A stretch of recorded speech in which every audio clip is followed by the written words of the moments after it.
All right, so let's get right into it. We're teeing off today's deep dive with a look at how to choose the right golf club for every single shot out there on the course. Sounds good. We're going to be digging into a guide we found from Golf Locality. You did? It's called When to Use Each Golf Club on the Course, a complete guide. Right. So, we've all been there standing over our bag, and it's kind of like being a kid in a candy store. All these Well. choices, right? Which club do I use? It can be a little overwhelming. For sure. But hopefully after this deep dive, you'll walk away feeling like a pro, ready to pick the perfect club every time. Yeah, I think a lot of people get intimidated by all the different clubs. Right. But once you understand how each one works, it's like unlocking a secret code to playing better golf, It is. It's like having the right tool for the job. Right. You wouldn't Well. use a hammer to screw in a screw. Exactly. So let's start with the basics here. Okay. What are the main types of clubs that, we're working with when we're talking about golf? Well, of course, you got your driver. That's kind of the workhorse, the big dog for getting that maximum distance. Yes, everyone loves the driver. Right. Then you got your fairway woods, Yeah. hybrids, Uh-huh. a set of irons, Yep. wedges, and last but not least, the putter. Of course. Each one designed a little bit differently and serves a specific purpose. So let's set the scene here, All right. okay? Picture this. You're standing on the tee box. It's a par 5. Maybe you're feeling the pressure a little bit. You got to launch this one down the fairway. What's going through your mind when you're picking which club to use for that all-important first shot? Well, on a long hole, like a par 5, Yeah, I think most golfers are going to reach for that driver. right. It's really built for distance. It's got that large club head Yeah. and a low loft, which really helps you maximize that initial power off the tee. I've definitely had those moments where I've pulled out the driver and been like, oh, maybe this wasn't the best choice. Happens to all of us. Yeah, maybe a narrower fairway. Yeah. Something where you need a little more control. Right. Would you agree? Absolutely. There's so much strategy that goes into choosing the right club, even off the tee. Okay. So yeah, if accuracy is more important than just raw distance, Yeah. a 3-wood or even a hybrid might be the smarter play. So you're sacrificing a bit of distance Right. to get a little more control. To gain that precision, you need to find the fairway. I gotta say, hybrids used to be a bit of a mystery to me. Yeah, I can understand that. They're kind of like the newcomers to the golf bag, wouldn't you say? Yeah, they've definitely become popular, especially for amateur golfers. Mm-hmm. They're just a lot more forgiving than a long iron, Okay. especially if you're hitting from an uneven lie or out of the rough. Yeah. A lot of that comes down to the center of gravity being lower and farther back on the club head. So they're just easier to hit well, basically. They are. Okay, good to know. Yeah. So let's say you've crushed your tee shot, right? Okay. You're in the fairway, feeling good. You're lining up your approach shot to the green. How do you go about choosing a club in that situation? Well, that's where a lot of things come into play. Yeah. How far are you from the green? What's the lie of the ball? Okay. If you're still a good distance out, let's say over 150 yards, Yeah. you might want to go with a fairway wood or a long iron to cover that ground. Okay. But as you get closer, you'll start moving into those mid irons and then your short irons. I think for a lot of people, choosing the right iron Oh, yeah. can be the toughest part.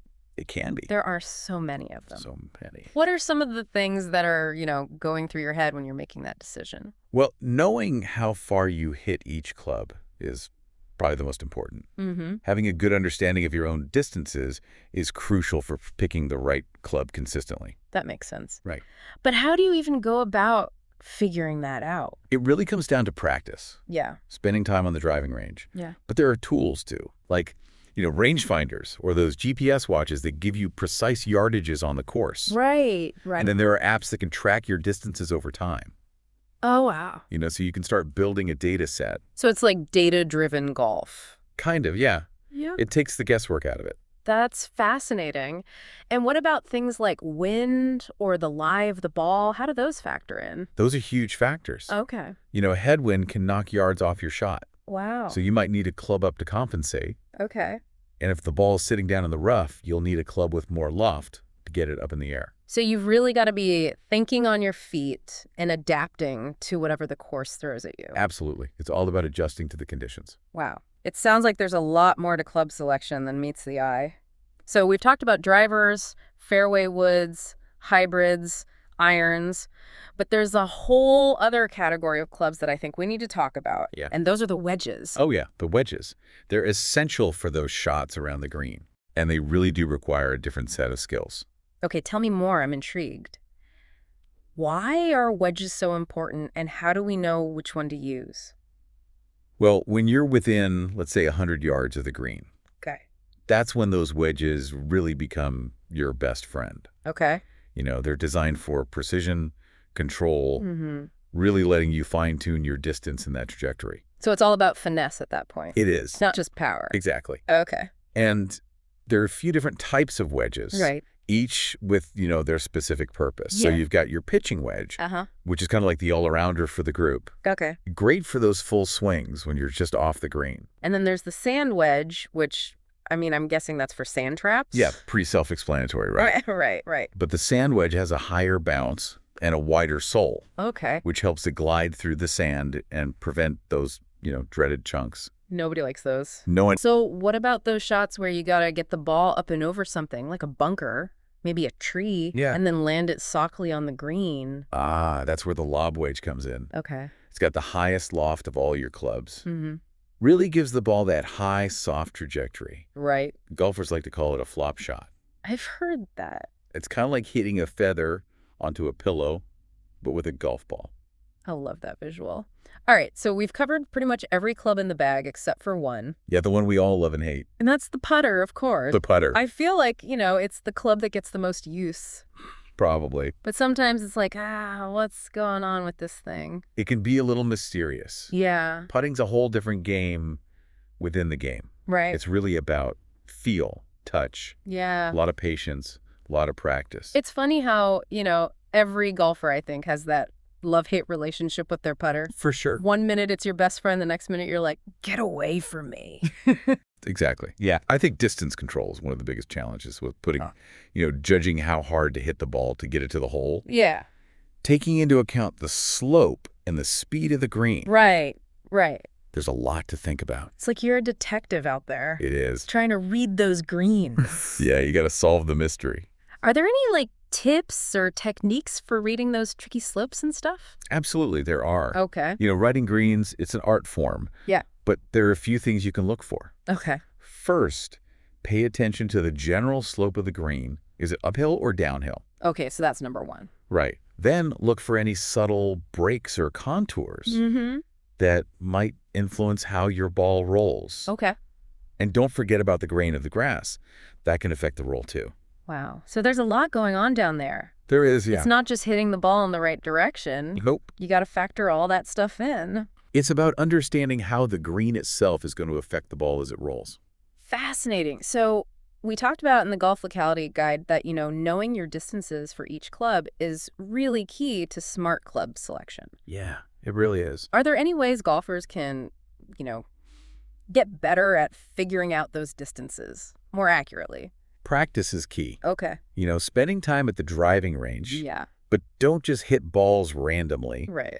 Pick a target and try to hit specific distances with each club. Okay, so be deliberate about it. Exactly. Okay. You can even use markers on the range to kind of visualize those distances. And I'm guessing, technology probably comes into play here too. Oh, absolutely. Yeah. Rangefinders, GPS watches, they're incredibly helpful for getting those precise yardages out on the course. Yeah, I've definitely seen those getting more and more popular. Yeah, and then you've got apps that let you track your distances over time. Okay. Helps you identify any patterns and refine your club selection. So it's like you're building your own personal yardage chart, basically. Yeah. Wow.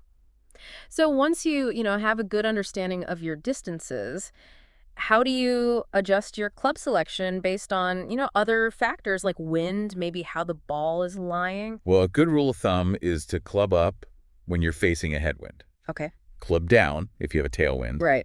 Basically, adjust your club selection based on how the wind's going to affect the flight of that ball. Okay, that makes sense. And if you've got the ball sitting down in the rough, Yeah. you're usually going to need a club with a higher loft to get it up in the air. Okay, so it's all about being adaptable. It is. Making those smart decisions based on what the course throws at you. You got it.